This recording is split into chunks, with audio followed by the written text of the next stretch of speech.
El sermón de esta mañana yo lo he llamado ¿Quién me gobierna? Es una pregunta. ¿Quién me gobierna? Póngale los signos de interrogación. Usted siempre creo que es consciente de que el cambio, hacer un cambio, porque esa es la razón de ser de nuestra vida y de nuestra relación con el Señor, es que haya un cambio. Pero hacer un cambio de lo natural a lo sobrenatural no es difícil, pero es complejo. Es muy complejo. Cambiar de lo natural a lo sobrenatural, o de lo material o lo carnal a lo espiritual, pues es complejo. Yo creo que nadie puede decir, no, eso es fácil. No, es complejo. Es tan complejo como el cambio de gobierno. Cada vez que hay un cambio de gobierno en los países, usted ve que ocurren cosas. Y volverse uno a adaptar a ese nuevo gobierno, a esas nuevas normas, a esas nuevas leyes, como que uno le talla absolutamente todo. Y máxime ahora, cuando la política mundial tiene grandes conflictos. ¿Usted se ha dado cuenta? Que la política en el mundo está sufriendo de grandes conflictos. Y los conflictos de la política mundial se deben a las ideologías que han surgido, que han desarrollado en el mundo. Bien lo dijo McLuhan, que el mundo es una aldea global. Hace muchos años atrás, cuando no teníamos la tecnología que hoy tenemos, pues a nosotros nos parecía que Jamundí era muy lejos, lejísimos. Jumbo ni se diga. Irse a Buga, eso era todo un paseo, el paseo bugueño. Ni se diga un viaje a Bogotá. ¡Wow! Uno sacaba pecho cuando decía, me voy para Bogotá. Eso parecía como que se iba uno para la luna. Enviaba uno un telegrama, una carta, y tenía que esperar 8, 15 días la respuesta para que le digan, no es clara la pregunta, vuélvala a hacer. Por Dios. Y hoy en día nosotros vemos que una tecnología tan grande nos ha acercado y nosotros podemos convocar a toda la gente, la que está en la China y en la Conchinchina. Pero eso, que es una bendición, también se convierte en un arma de doble filo. Porque por todas esas ideologías que surgen y que tienen un canal de comunicación, pues muchas veces terminamos eligiendo desastres. Terminamos nosotros escogiendo desastres, gobiernos desastrosos que acaban hasta con lo malo, para volverlo más malo. Espiritualmente ocurre lo mismo, porque nosotros lo vemos, así como los pajaritos ven la lluvia y empiezan a cantar, le dan la gloria a Dios. Nosotros estamos viendo lo que está pasando en el mundo entero, pero por Dios, ¿por qué no vemos que Dios nos está pidiendo unos cambios y le demos la gloria a Él? Espiritualmente ocurre lo mismo, y hoy quiero mostrárselo a usted en una historia. Vamos a ver una historia de esas que nos gustan y nos encantan, esas historias. Vamos a verlo en esa historia y vamos a comprender el propósito de la prédica de hoy. Váyase a Primera de Samuel. Primera de Samuel. Primera de Samuel. Capítulo 8. Primera de Samuel, capítulo 8. Primera de Samuel, capítulo 8. ¿Me regala un amén cuando la tenga? Amén. Amén. Gloria a Dios. Versículo 1. Y escuche lo que dice la palabra de Dios. Disfrútela, gócela.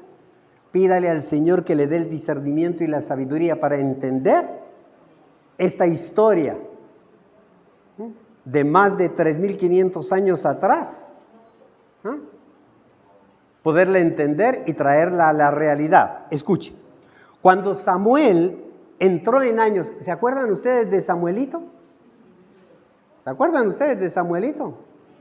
Samuelito era un bebé. Yo hoy tengo la dicha y la fortuna de tener al Samuelito también hoy aquí después de 20 años, 15 años. Samuelito, que Dios te bendiga. Samuel, un bebé que fue consagrado al Señor. Su madre, Ana, usted lo recuerda, fue y se lo entregó al Señor. Y le dijo, te entrego, porque ella lo que más deseaba era ese bebé. Pero esos bebés también envejecen. Dígale al que tiene al lado, vas a envejecer. Te veré. Es que nosotros creemos que no. Nosotros creemos que todo el mundo envejece menos uno. Y cuando usted empiece a ver que todo se le empieza a caer, empieza a darse cuenta que ha llegado una realidad a su vida. Cuando Samuel entró en años, puso a sus hijos como gobernadores de Israel, con sede en Berseba. El hijo mayor se llamaba Joel y el segundo Abías. Pero ninguno de los dos siguió el ejemplo de su padre, sino que ambos se dejaron guiar por la avaricia, aceptando sobornos y pervirtiendo la justicia. Por eso se reunieron los ancianos de Israel y fueron a Ramá para hablar con Samuel. Y le dijeron, tú has envejecido ya, viejito cacreco, tú has envejecido. Y tus hijos no siguen tu ejemplo. Óigame, yo me imagino el corazón de Samuel. Yo me imagino ese corazón se partió en 1000 pedazos. Mejor, danos un rey que nos gobierne como lo tienen todas las naciones. Y el que lo cree dice amén y le da un aplauso al Señor. Gloria a Dios. Amada iglesia, aquí nosotros vemos a Israel pidiendo un cambio de gobierno, pidiendo un cambio. Nosotros sabemos que el Señor nos pide que tengamos cambios. Y si quiere un cambio, pues lo va a tener. Pero mire qué cambio. Usted se ha dado cuenta, amada iglesia, que cuando la gente está descontenta por algo, en la empresa, en el estudio, en la fundación, en la iglesia, en el paseo, en la fiesta, en la reunión, en cualquier parte, en la relación marido y marida, novio y novia. Cuando la gente está descontenta por algo en ese momento, en ese grupo, quiere un cambio. Quiere hacer un cambio porque está descontento. Pero busca un pretexto para hacer el cambio echándole la culpa al otro. ¿Me entendió o no me entendió?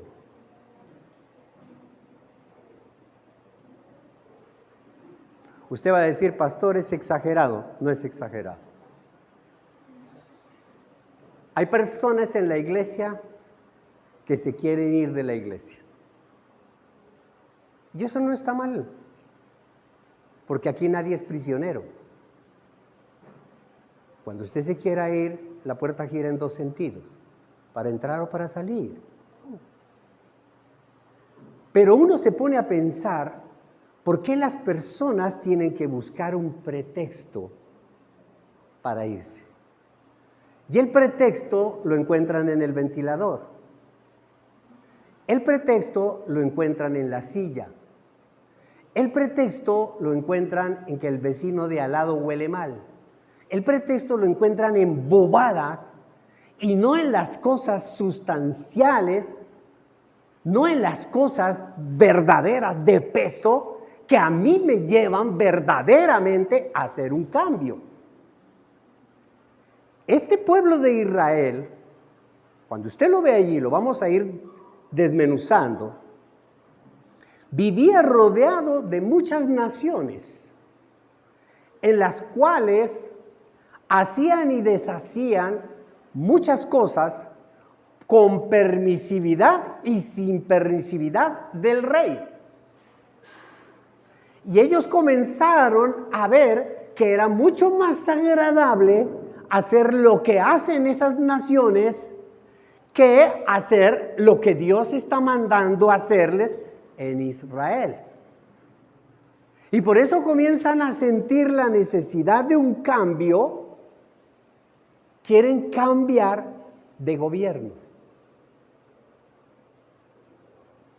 Quieren cambiar de gobierno. Ahora, ¿quién los gobernaba? ¿Quién los gobernaba? La palabra teocracia viene del griego. Teos, Dios, kratos, gobierno. La teocracia es el gobierno de Dios. Dios es quien gobierna. Para poder entender nosotros la forma como funciona el gobierno de Dios y el gobierno de los hombres, hay por ahí un ejemplo, una historia que la voy a tomar ahora, sobre unas vacas, especialmente 2 vacas, 2 vaquitas. Esas 2 vacas representan la posesión de las personas, representan la producción de las personas, representan la fuerza laboral de las personas. Entonces, usando a las 2 vacas, permítanme, que es un ejemplo muy famoso y muy conocido, y ustedes creo que lo deben haber escuchado en alguna oportunidad. Utilizando esas 2 vacas, podemos entender los sistemas de gobierno. En el sistema teocrático, que es el gobierno ejercido por Dios, Dios es el dueño de las vacas. Amén, iglesia. Y Dios a ti te da 2 vacas. Y te dice, te las doy. Te las regalo. Son tuyas. Puedes hacer lo que quieras con ellas. Pero yo te voy a ayudar para que esas vacas te den mucho más de lo que tú necesitas. Y para ello te voy a dar 2 toros. 2 toros. Para que tú los cruces y tengas más ganado. Y puedas producir cada día más. Y tengas más leche y puedas más cosas y más cosas. Pero para eso vas a seguir mis normas, mis leyes, las cuales van a ser supervisadas por unas personas que en el caso de Israel se llamaron jueces. Los jueces. Esas personas van a supervisar que todo funcione bien. Perfecto. Ese era el sistema. Cada vez, si se te muere una vaca, vienes a mí, me hablas, me dices cuál es la razón. Yo veo si la descuidaste, la botaste, la tiraste y hacemos reposición. Tranquilo. No te preocupes por eso. Una bendición. Pero hay un sistema de hombres. Y usted conoce el sistema que nosotros últimamente lo hemos escuchado mucho, el comunismo. ¿Cómo funciona el comunismo con las vacas? Tú tienes 2 vacas. Digan amén. Los que tienen 2 vacas. Tienen una posesión, tú tienes 2 vacas. El gobierno te quita las 2 vacas.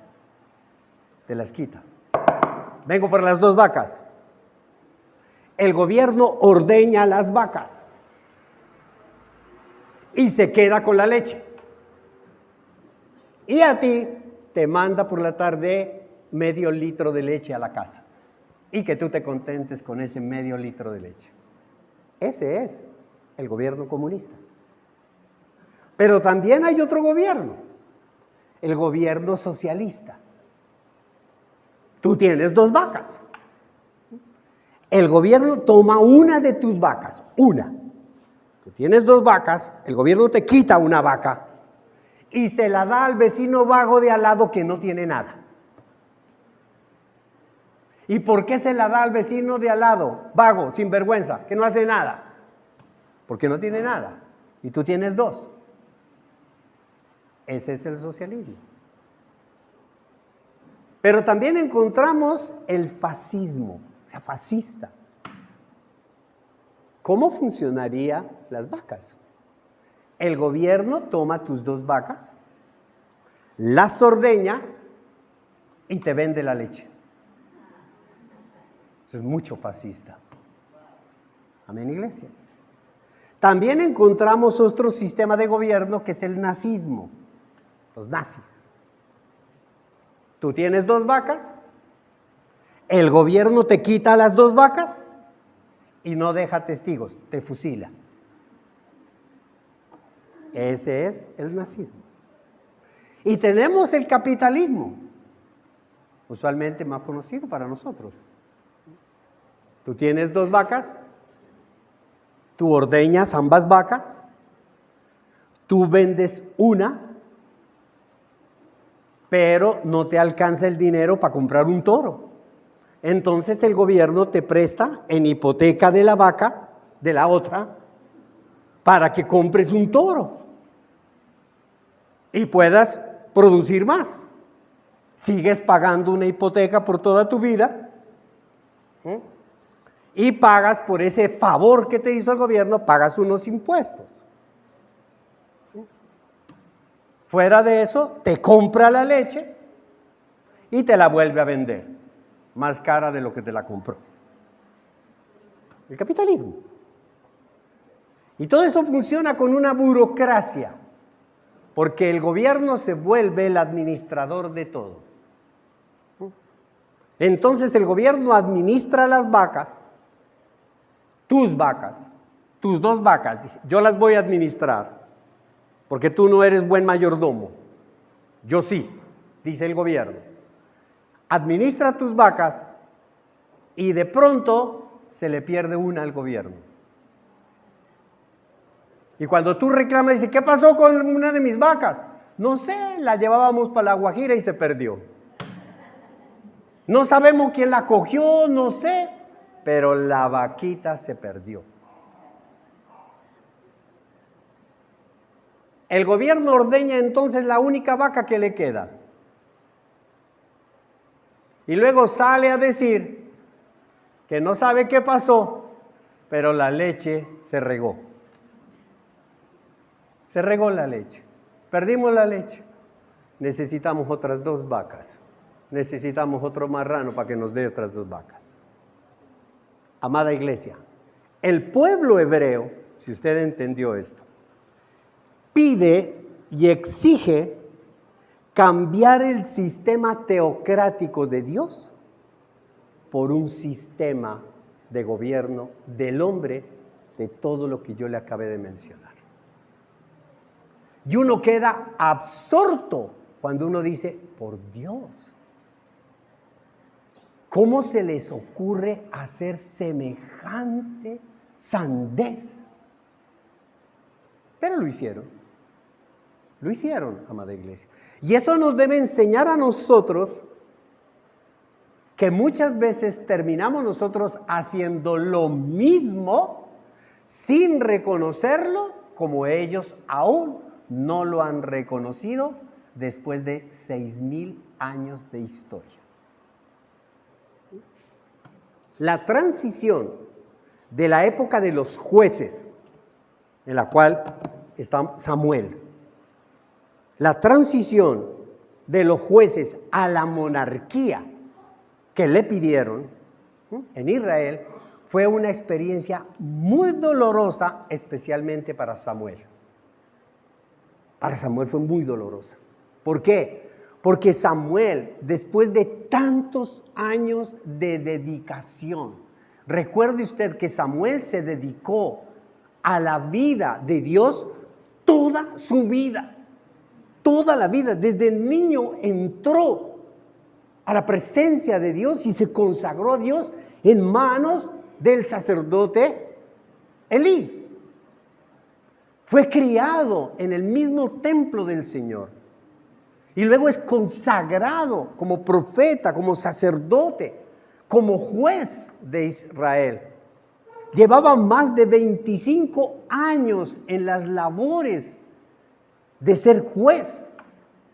Después de haber trabajado abnegadamente en un servicio sacrificado, descubrió que ya no lo querían más.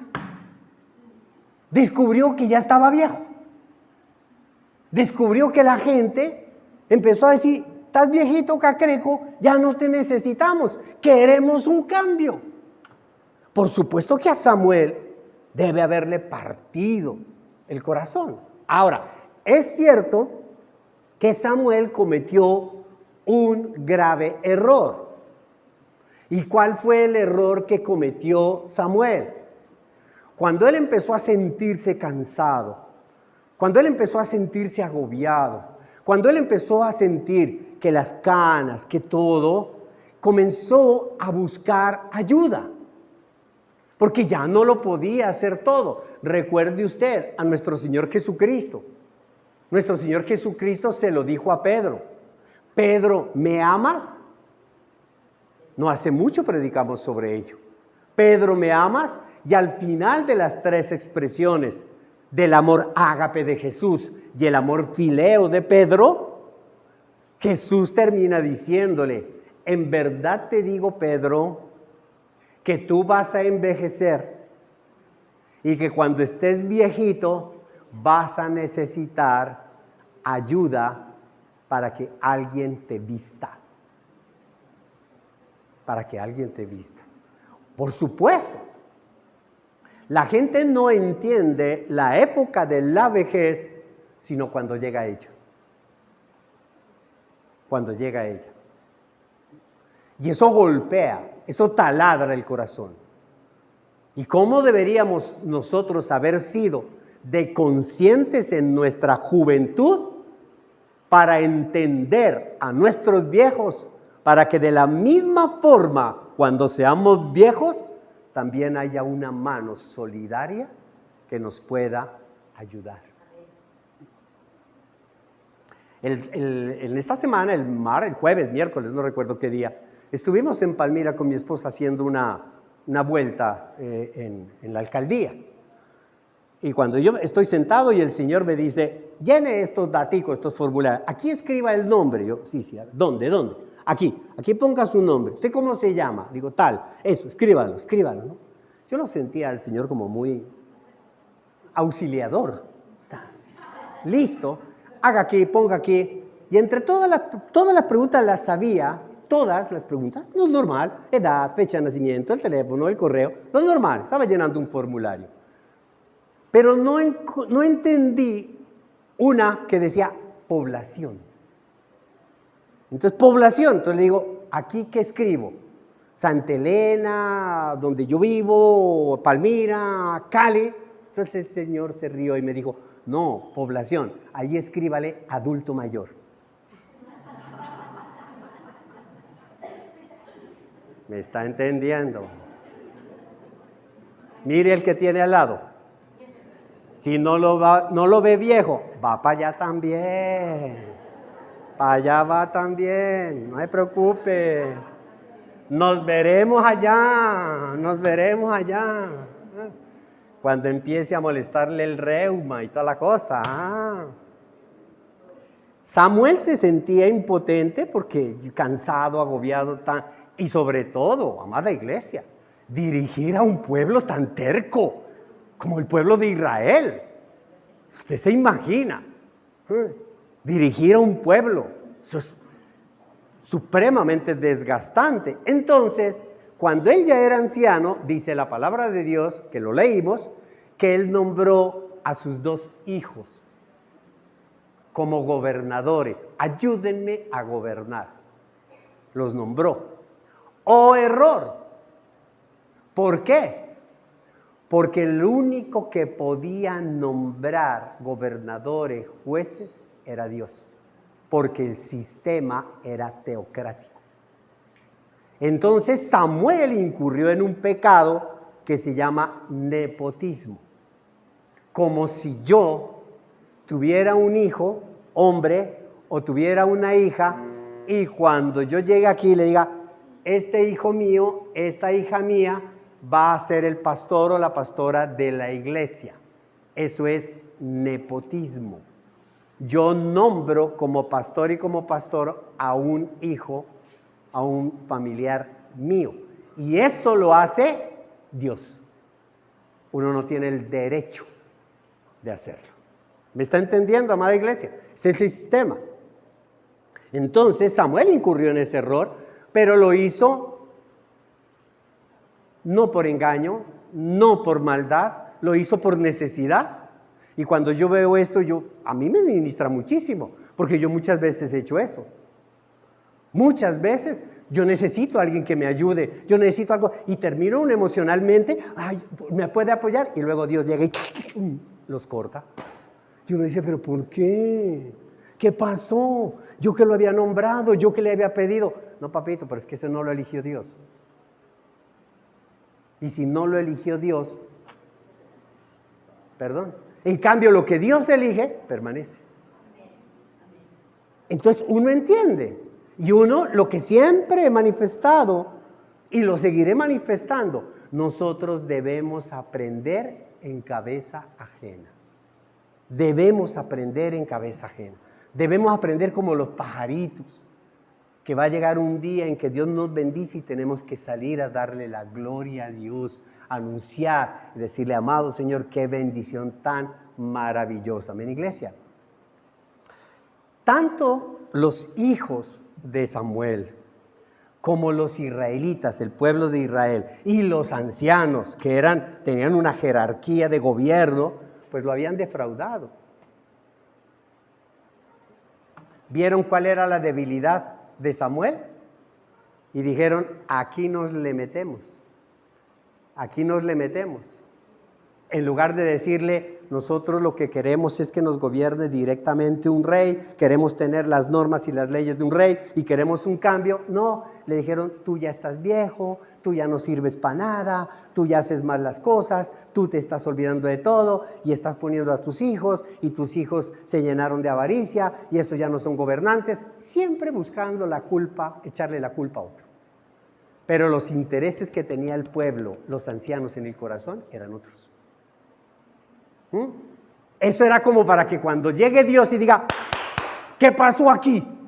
Llega a poner orden en la casa, el pueblo diga, es que mira, está viejito, ya se le olvida, y además puso a los hijos, y mira, entonces el culpable es él, para que le caigan rayos y centellas a él, y ellos queden sanos y libres, pero no saben con quién se están metiendo. Se están metiendo con alguien que conoce el corazón y sabe lo que hay en el corazón. Pero Samuel no conoce el corazón de los demás y por eso sufre, se siente decepcionado, está desilusionado. Además de sentir la desilusión del pueblo, él siente que se ha defraudado a sí mismo y siente y dice, esto como que me quedó grande a mí, yo ya no soy capaz. Siente una gran defraudación hacia sí mismo. Yo me imagino, como yo se lo he dicho muchas veces a Dios, Señor, ¿por qué me pusiste a mí en esa labor? Yo no soy capaz. Yo no tengo esto, yo no tengo la fuerza, yo no tengo el conocimiento, yo no tengo esto. Y uno se siente defraudado. Samuel se sentía defraudado de él mismo. De él mismo. Y también sentía que había defraudado al Señor. Porque si Dios lo eligió, pues él tenía toda la fuerza y el poder. Entonces Samuel se sentía, el pueblo gritando que quieren hacer unas cosas y Dios diciéndole que se mantenga en el nivel, pues se siente acorralado. Yo no sé si alguna vez usted se ha sentido en lo mismo. ¿Cuántas veces nosotros queremos hacer algo, Dios nos dice que lo hagamos y el mundo nos dice que no? Y uno se siente, ¿qué hago? ¿A quién le doy gusto? ¿Qué hago? ¿Yo qué puedo hacer? Se sentía acorralado, se sentía que le habían faltado el respeto. Nadie Amada iglesia, nadie salió en la defensa de Samuel. Nadie se paró a decir, perdón un momentico, ¿cuál viejo? ¿Quién salió a defenderlo al pobre viejo? Nadie, mi hermano. Nadie. No había uno. Y usted sabe, una iglesia de 50, 100, 80, 200, 500 personas, pero estamos hablando de un pueblo, de una nación completa. Nadie. Su posición, su autoridad, su trayectoria era cuestionada, criticada, juzgada. Entonces, obvio por supuesto que Samuel tenía el corazón partido y estaba disgustado, porque la palabra de Dios utiliza esa palabra, que él estaba disgustado, que estaba preocupado, estaba furioso, se sentía traicionado, el mismo pueblo, pero al mismo tiempo no sabía qué hacer, pero no perdió los estribos. O sea, no le salió lo indio. Yo como que me trago lo indio que llevamos por dentro. Sino por el contrario, ¿qué hizo Samuel? Se lo llevó al Señor en oración. Y le dijo, Señor, yo vengo aquí, hermano, escúcheme, porque si yo no abro mi boca, si yo no saco lo que yo tengo aquí en mi corazón, voy a explotar. Se lo llevó. Quizá de pronto pidiéndole sabiduría, como un día le pidió Salomón, pidiéndole dirección, pidiéndole quizá de pronto paciencia. Uno le va a pedir a Dios todo eso, pero también va uno con el chisme a decirle qué es lo que está pasando. Es que aquí, ¿por qué me estás pidiendo paciencia o dirección? No, Señor, es que mire esto, mire, todo esto. Y se lo llevó. ¿Y sabe lo que es más hermoso? Que cuando Samuel va y le pide al Señor y le da en oración todo su corazón, Dios le contestó. Vea usted ahí en el versículo 6. Ponga una marquita, ahí nos vamos a quedar. Versículo 6 del capítulo 8. Cuando le dijeron que querían tener un rey, Samuel se disgustó. Ya lo explicamos lo suficiente. Entonces se puso a orar al Señor. Pero el Señor le dijo, óigame, inmediata, oración respondida inmediata. Escúcheme, considera seriamente todo lo que el pueblo te diga. Escúcheme ahí. Usted ha escuchado un viejo y conocido refrán que dice, la voz del pueblo es la voz de Dios. Dice, si el pueblo está pidiendo eso es porque Dios está pidiendo eso. Es mentira. Eso es un error. Eso es un invento de los otros gobiernos. Eso Dios nunca lo dijo. Nunca la voluntad del pueblo es la voluntad de Dios. Nunca. Pero aquí, aparentemente Dios le está diciendo, Samuel, ¿de quién son trompas? ¿Ah? ¿De quién son pompas? Esas trompitas. A ver, ¿qué le pasa a mi papito? ¿Qué le pasa a mi hijo? Él venía disgustado, él venía furioso. Y cuando escucha Dios la oración de Samuel, le dice, considera seriamente lo que te están pidiendo. Considéralo. Yo me imagino que Samuel dijo, ¿cómo así? ¿Y ahora Dios me va a dar la espalda a mí también? Porque si le está diciendo, considera lo que el pueblo te pide, es accede a lo que el pueblo te está pidiendo. O sea que el malo soy yo. Dice Samuel, ¿usted se imagina ese problemita? En realidad, aquí le explica Dios, no te han rechazado a ti, sino a mí. Ah, ya es otra cosa. Samuel, por favor, piensa en algo. Sí, Señor, no te han rechazado a ti. A ti no te han rechazado, no. Quítate ese disgusto del corazón, quítate esa rabia, quítate esa presión, ese desánimo, quítalo del corazón, porque a ti no te han rechazado. O tú los pusiste, o tú los estás mandando con tus propias fuerzas. No, Señor, yo estoy haciendo lo que tú me dijiste. Por eso, pues no te han rechazado a ti, sino a mí. Le dice Dios, a mí, a Dios. Pues no quieren que yo reine sobre ellos. No quieren. Entonces, tranquilo, quítate ese peso de encima. quítate, libérate, ya. Yo me imagino que sintió un fresco y se liberó de ese peso.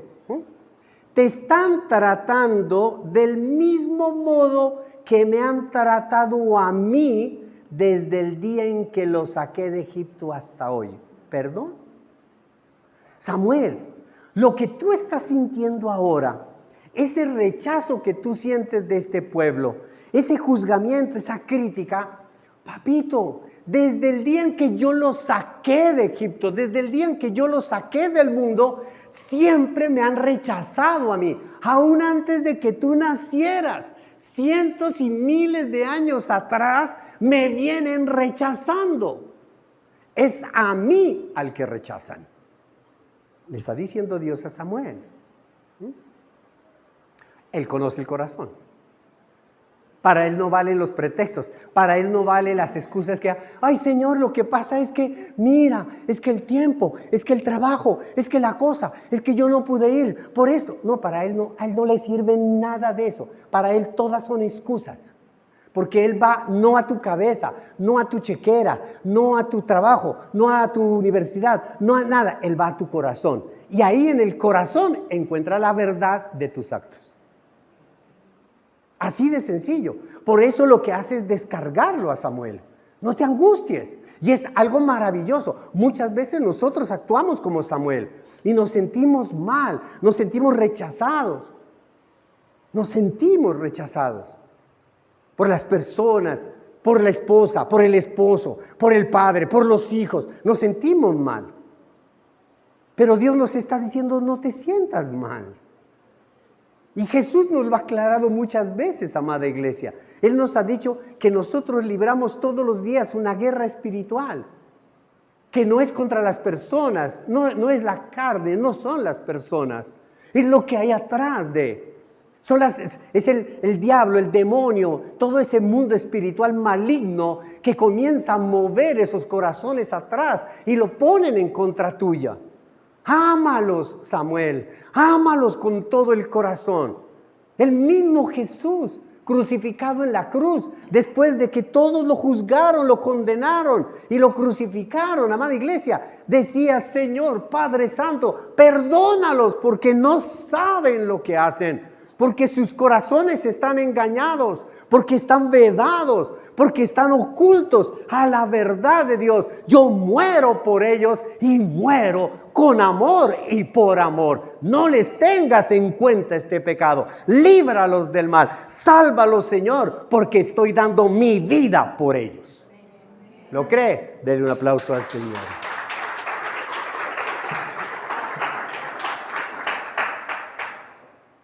Me han abandonado para servir a otros dioses. Así que hazles caso. Hazles caso. Si quieren cambiar, si quieren ir, si quieren hacer, hazles caso. Déjalos. Y ahí es donde uno empieza a entender. El otro día hablaba con una persona y le decía, muéstrame un capítulo, muéstrame un versículo en la palabra de Dios donde nosotros veamos a Jesús corriendo, yendo a una casa, a hablar con Pedro, a decirle, Pedro, ¿qué pasa, hermano? ¿Qué ocurre, hermano? Vuelva al arbolito, vuelva allá. Hermano, anoche estuvimos en oración de Getsemaní, estuvo hermosísima y usted no estuvo. Hermano, ¿qué le pasa? ¿En qué quiere que le ayude? Le doy para el bus, para el Transmilenio, para lo mío, le doy. ¿Qué quiere? Usted no encuentra eso. Eso no lo va a encontrar en ninguna parte. Jesús dijo, ven y sígueme. Sígueme. Sígueme. Si ellos quieren, porque hay una libertad en la palabra. Amada iglesia, Dios nos hizo libres. Nosotros somos libres.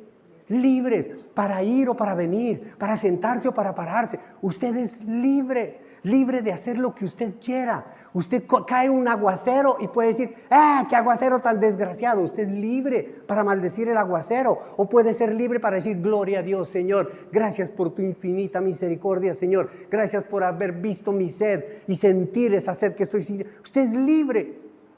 Ni se va a juzgar, ni se va a condenar, ni se va a morir. No, Dios le da a usted la libertad. Dios no quiere prisioneros. No, yo estoy mal en mi matrimonio, estoy regular 3/4 tirando a mal. Papito, usted es libre, ábrase de allí. Ábrase de allí. No puedo seguir. Coja sus trastes y chao. Aposentos tuta y vámonos. Se acabó las cosas. ¿Me está entendiendo? Dios nos ha dado esa libertad para decidir nuestras propias cosas. Pero le dice, hazles caso, pero adviérteles. Adviérteles. ¿Por qué? Porque la palabra de Dios viene desde Deuteronomio, desde la ley de Moisés, diciendo, tú tienes libertad para decidir. Puedes decidir lo bueno y también puedes decidir lo malo. Puedes decidir la bendición o puedes decidir la maldición. Yo te aconsejo que decidas la bendición. Tú verás.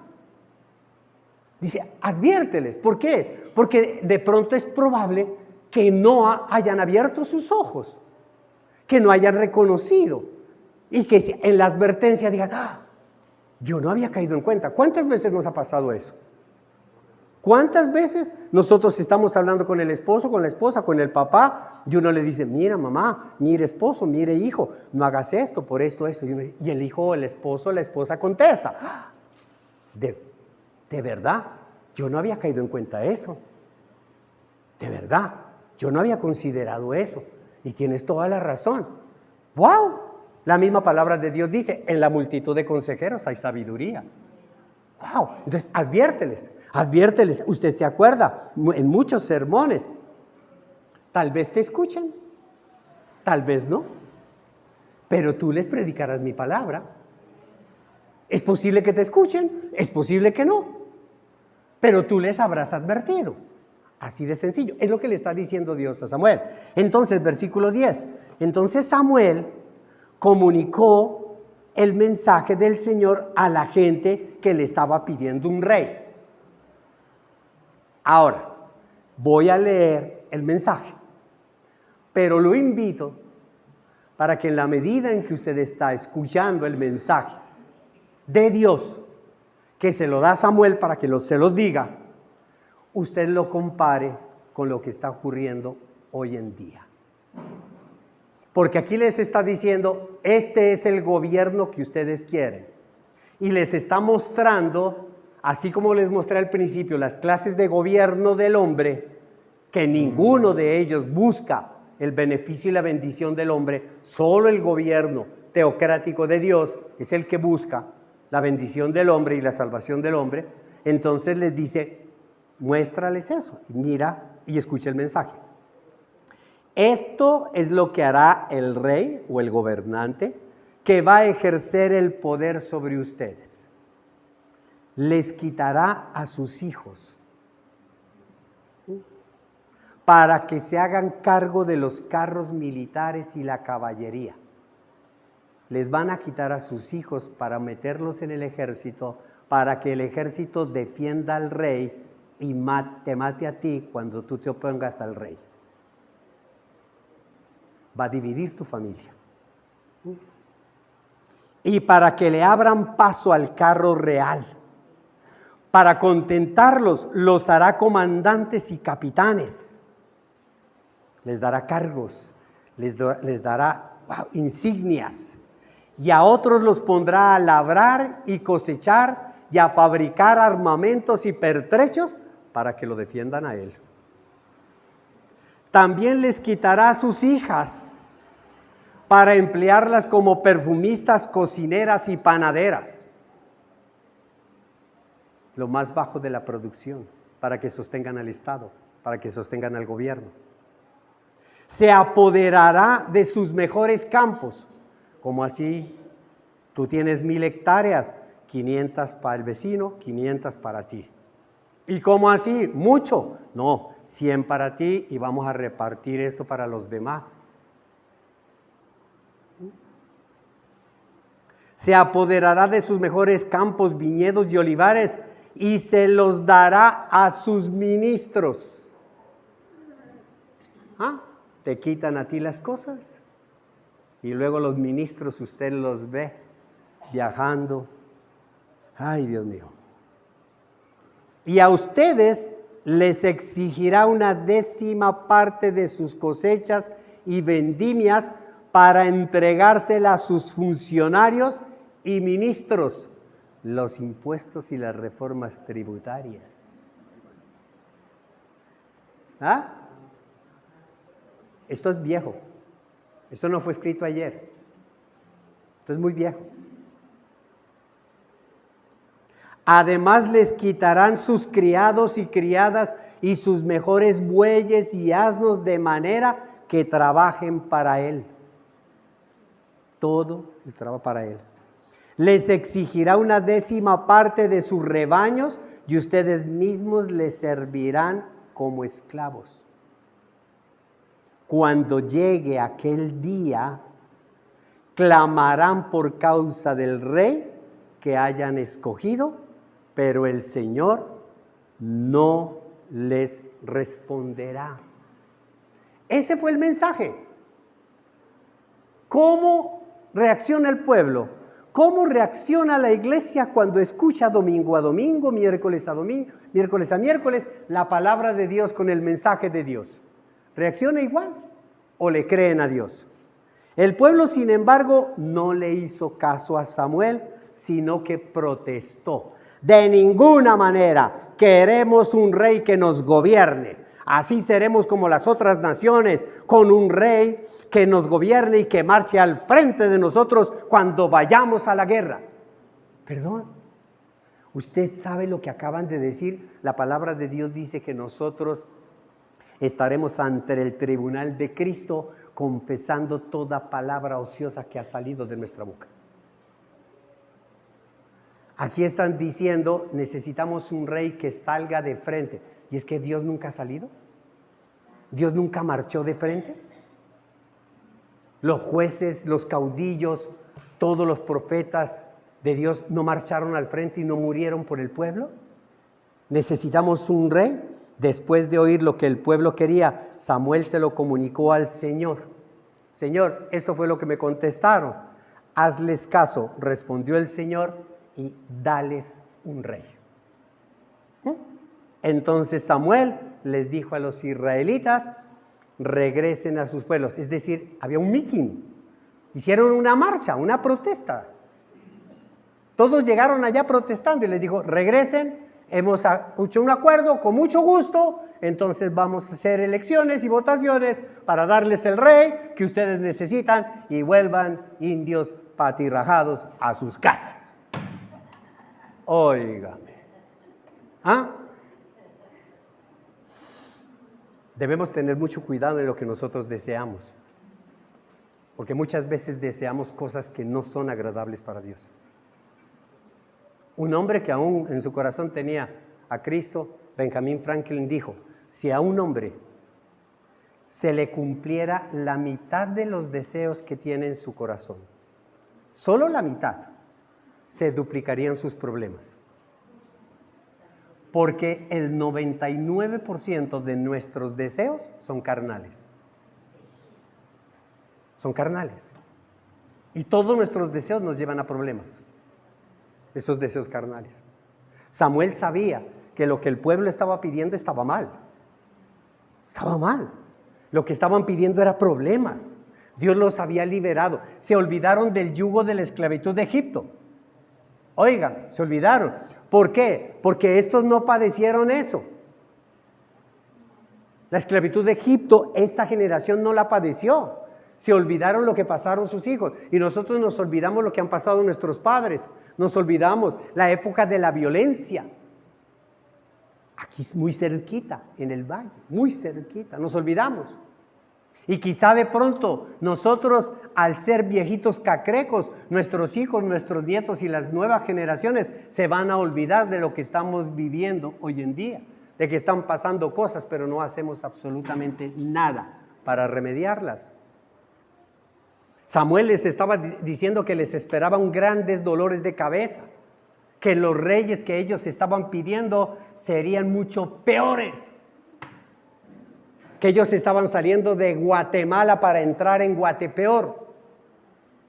Los israelitas querían ser como las naciones idólatras, inmorales, corruptas que tenían al lado. Se olvidaron de que Israel como nosotros, amada iglesia, fuimos bendecidos por encima de todas las naciones. Israel fue la única nación bendecida por Dios. La única, con alabanza, con fama, con honor. Una gran bendición. El presidente de Israel, el primer ministro Netanyahu, decía ayer, llevamos 4,000 años luchando y peleando en este territorio. Realmente son 6,000 años. De la mano de Dios. Y termina recitando un salmo. Seremos victoriosos porque el Dios Todopoderoso está con nosotros. Se olvidaron de que son elegidos. Nos olvidamos nosotros como el pueblo de Dios, el pueblo de Cristo, que Cristo nos eligió. Se olvidaron que estaban consagrados al Señor y que preferían ser iguales a los vecinos, a los del mundo. Muchas veces los cristianos se cansan, se aburren y prefieren ser igual que el vecino, igual que el del mundo. Añoran la vida del mundo y dicen, mire cómo se divierten, mire cómo gozan, mire cómo bailan, mire cómo comen. Y yo aquí amargado y aburrido. No, yo no me voy a amargar la vida. Yo quiero un rey como el de ellos. Muchos años después, Samuel dio un discurso de despedida, porque él se despidió. Se despidió no porque se fuera, él se queda en Israel. Y se queda como sacerdote, pero se despide como gobernante. Muchos años después. Porque ustedes saben que después de eso Samuel unge a Saúl, que es el primer rey de Israel, y comienzan una mano de problemas impresionantes. Comienza la burocracia, comienzan las vacas y todos los problemas. Comienzan los ministros, ya surge el que más yo quiero un puestico, póngame allí, póngame acá. Mire lo que hizo el Imperio Romano con el corazón de un hombre como el de Mateo. El de Mateo, el de Leví. Cuando el Imperio Romano llega a la provincia de Judea y la gobierna y la dominan, comienzan a buscar personas. Se busca, hay vacantes, hay empleo. Necesitamos personas que trabajen para el Imperio Romano. Y allá llegó Mateo. Mi hoja de vida. Le dijeron, sencillo, lo único que usted va a hacer es recaudar los impuestos de su pueblo, de su familia. ¿Y cómo así? Usted les cobra 100 monedas, 100 denares, 100 moneditas de oro, nos pasa una y usted se queda con las 99. La avaricia del corazón hizo que Leví se pusiera en contra de su pueblo, que se pusiera en contra de su familia, que se pusiera en contra de todo su sistema. Y ahí lo encontró Jesús. Ahí lo encontró Jesús. Víctima del sistema que habían pedido 4,000 años atrás. Miren la cantidad de problemas. Entonces Samuel se despide. Váyase usted al capítulo 12. Leamos la despedida de Samuel. Samuel capítulo 12, versículo 16. Él se despide, ya no va a ser más el gobernante, que los gobiernen los reyes, que los gobierne el que quiera gobernarlos, pero él les dice algo que sí va a seguir haciendo. Y ahora préstenme atención y observen con sus propios ojos algo grandioso que el Señor va a hacer. Amén, iglesia. Ahora no es tiempo de lluvia, sino de cosecha. Estaban cosechando el trigo en ese momento. Entonces había un verano muy grande.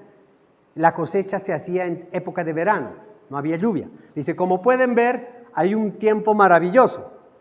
Sin embargo, voy a invocar al Señor y Él enviará truenos y lluvias, y así se darán cuenta de la gran maldad que han cometido ante el Señor al pedir un rey. ¿Quién iba a creer que el mes de septiembre era un mes tan caluroso cuando septiembre es de lluvias? Pero les estoy mostrando algo, les estoy mostrando que los cambios, cuando no vienen de Dios, son perjudiciales. ¿Amén? Así se darán cuenta de la gran maldad que han cometido ante el Señor al pedir un rey. Samuel invocó al Señor y ese mismo día el Señor mandó truenos y lluvia. Todo el pueblo sintió un gran temor ante el Señor y ante Samuel. Y le dijeron a Samuel: ora al Señor tu Dios por nosotros tus siervos. Ahí sí. Cuando nos viene la tempestad, ahí sí queremos: Señor, perdóname, perdóname. Yo no quería un rey. Lo que pasa es que Samuel, ya viejo, yo lo que quería era que traigas otro nuevo. Lo que pasa es que los hijos, le achacamos toda la culpa al pobre viejo que se consagró. Todo el pueblo sintió un gran temor ante el Señor y le dijeron a Samuel: ora al Señor tu Dios por nosotros, tus siervos, para que no nos quite la vida. A todos nuestros pecados hemos añadido la maldad de pedirle un rey. ¿Lo reconocen? Sí, lo reconocen. Pero escuche lo que les dice Samuel. No teman, replicó Samuel, aunque ustedes han cometido una gran maldad, no se aparten del Señor. Más bien, sírvanle de todo corazón. Permítame, yo le aclaro algo aquí, antes de seguir leyendo.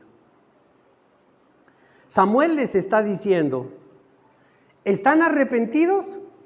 Sí, listo. No se preocupen, no teman, pero ustedes tienen que pasar las consecuencias. Dios perdona, pero las consecuencias de su decisión se quedan. El rey se va a quedar, per seculo seculorum. Ustedes lo que tienen que hacer es aprender a vivir en su nueva condición. No pudieron vivir en su vieja condición, en la teocracia, pues ahora tienen que aprender a convivir en esta condición que ustedes escogieron. Muchas veces a nosotros nos pasa lo mismo. Podemos tener un palacio de casa, pero no la administramos bien, y terminamos en un palacete. Terminamos debajo de un puente. Y terminamos criticando y juzgando y diciendo: ¡ay, no! Y Dios le dice: no, más bien, donde tú estás, vive con gozo, con alabanza. Porque esto no lo hizo nadie, sino solo tú. La decisión tuya. Pero escuchen la hermosura, el consejo tan lindo que da Samuel. Más bien, sírvanle de todo corazón. No se alejen de él por seguir a ídolos inútiles que no los pueden ayudar ni rescatar, pues no sirven para nada. Aún en ese sistema, síganle sirviendo a Dios, que Él los ama. Él los ama. Por amor a su gran nombre, el Señor no rechazará a su pueblo. De hecho, Él se ha dignado hacerlos a ustedes su propio pueblo. Es más, Él no te ha abandonado y Él sigue eligiéndote, aun cuando estés actuando en lo que estés actuando. Amén, iglesia. En cuanto a mí, dice Samuel, porque ellos oran por Dios y por Samuel. Samuel, no te olvides de nosotros. En cuanto a mí, que el Señor me libre de pecar contra Él, dejando de orar por ustedes. Yo les garantizo que hasta el último día de mi muerte, de mi vida, hasta que llegue mi muerte, yo voy a orar por ustedes, les dijo Samuel. Y voy a enseñarles el camino bueno y recto. Es decir, seguiré aquí enseñándoles el camino bueno y recto. Pero los exhorto a temer al Señor y a servirle fielmente y de todo corazón, recordando los grandes beneficios que Él ha hecho en favor de ustedes. Pero si persisten en la maldad, tanto ustedes como su rey serán destruidos. Amén, iglesia. Samuel se guardó su corazón. ¿Por qué? Porque lo que se trataba no era de su relación con el pueblo, sino se trataba de la relación entre el Señor y su pueblo. Samuel era un intermediario. No terminó resentido, aunque inicialmente estaba disgustado, ¿cierto? La petición de Israel sí decepcionó a Samuel.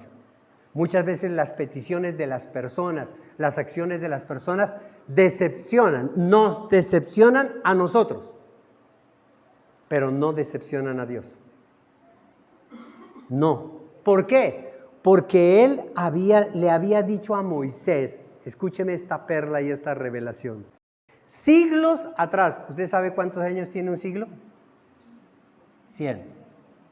Siglos atrás, 300, 400, 500 años atrás, Dios le había dicho que iba a pasar esto a Moisés. ¿Dónde está, pastor? En Deuteronomio. En el capítulo 17 de Deuteronomio. Escuche. No se pierda esta bendición, porque esto es para enmarcar, obvio, con la historia. Deuteronomio capítulo 17, versículo 14. ¿Lo tiene, iglesia?